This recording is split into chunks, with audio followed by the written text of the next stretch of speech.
Good morning, everyone. Welcome to the CyberHub podcast. James Azar here for your daily practitioner brief on September 15th, 2020. But before we get started today, make sure you subscribe to our podcast. I am on the road today, not in my normal studio. So excuse the lighting a little bit, excuse the background a little bit, but I couldn't not bring you the practitioner brief today. I said it was going to be audio only, but I figured out a way to do this on video, and so I'm going to do it on video. So let's get right into this. So again, make sure you subscribe, give us 5 stars, go to cyberhubpodcast.com. You can see all of our great interviews, all of our great conversations on CISO Talk, as well as our Tech Corner. Make sure you check those out. Now let's get right into our practitioner brief today. We have a lot to cover, folks. So before we get started, again, cyberhubpodcast.com, and make sure you subscribe. So an MFA bypass bug has opened Microsoft 365 to an attack. According to a new report by cybersecurity firm Proofpoint, the vulnerabilities that have existed for years in WS Trust could be exploited to attack other services such as Azure and Visual Studios. The bug itself, which is in the multi-factor authentication system used by Microsoft's cloud-based office productivity platform, opens the door for hackers to access cloud applications via a bypass of the security systems. Again, this is according to a report from Proofpoint. The flaws exist in the implementation of what is called the WS Trust specification in the cloud environment, where WS Trust is enabled and used with Microsoft 365, formerly called Office 365.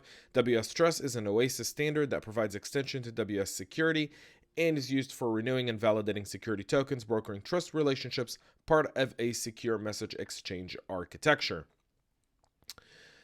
In a report, Idris Clark, who's the senior product marketing manager for Proofpoint's Cloud Access Security, said in the report that due to the way Microsoft 365 session login is designed, an attacker could gain full access to the target's accounts. That includes mail, files, contacts, data, and much, much more. Furthermore, these vulnerabilities could also be used to gain access to various other Microsoft-provided cloud services, including production and development environments such as Azure and Visual Studio. She goes on to say that in some cases, an attacker could spoof an IP address to bypass MFA via simple request header manipulation. So, a pretty serious vulnerability here disclosed by Proofpoint. Proofpoint said they've tested a number of IDP solutions and discovered that those were susceptible in mitigating the issue. But there's still no word from Microsoft on this specific bug and what does it mean.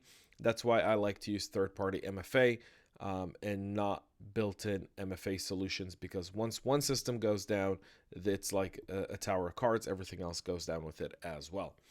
Another story over the weekend where over 2,000 Magento online stores were breached in what is the largest campaign ever.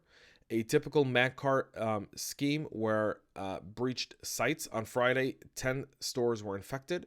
On Saturday, an additional 1,058, 603 on Sunday, and 233 yesterday, according to cybersecurity firm Sansac.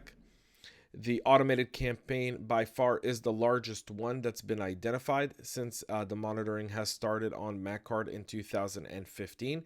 The previous record was 962 stores in a single day, and that was in July of last year. Ironically, these attacks against the sites running the now depreciated Magento. So earlier this summer, folks, I said Magento 1.0, gone, done. Upgrade to 2.0. Please do so now. Those who haven't, just went through another MagCart attack over the weekend. Adobe has said that they do not plan on supporting Magento 1.0. So please, please, please update it. It's at end of life, and we're obviously seeing this as well. To our final news story today, where the U.S. government issues an advisory on China-sponsored hackers attacking government agencies through vulnerabilities in Microsoft Exchange, Citrix, Pulse, and F5 devices and servers. The good boys over at CISA have issued an advisory along with the FBI, warning that Chinese MSS-affiliated hackers are attacking U.S. government agencies and private companies by exploiting vulnerabilities in publicly exposed edge systems. According to the advisory by CISA, the U.S. Department of Justice indictment indictments, MSS affiliated actors have targeted various industries across the US and other countries, including high-tech manufacturing, medical devices, civil and industrial engineering, business, educational, and gaming software, solar energy, pharmaceuticals, and defense. This campaign has been going on for 10 years. In particular, CISA is warning that the most notable of the vulnerabilities is CVE 2025-902, which is the F5 big IP vulnerability, CVE 2019-19781, the Citrix virtual private network appliance vulnerability, CVE 2019-11510, the Pulse Secure VPN, and CVE 2020-0688, Microsoft Exchange servers. This also does have the ability to spread laterally. There's been attempts, according to different digital forensics that CISA has noted, that they're using Cobalt Strike, China Chopper Web Shell, and Mimikatz as well. So keep an eye on that. A few other stories I'm following today. The FBI says credential stuffing attacks are behind some of the recent bank hacks. A cloud leak exposes 320 million people who are on dating sites. And Staple discloses a data breach exposing customer info. That's it for our Practitioner Brief here today, folks. Make sure you subscribe, give us 5 stars, comment below. Thank you so much for your support.